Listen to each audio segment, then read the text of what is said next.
17 січня сьогодні. Огірки вже повилазили, хто зна куди.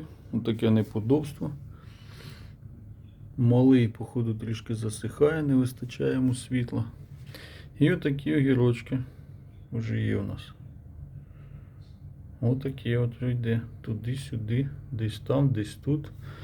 Вон ємність стоїть, щоб збирати врожай. Тут редька росте, квіточки всілякі.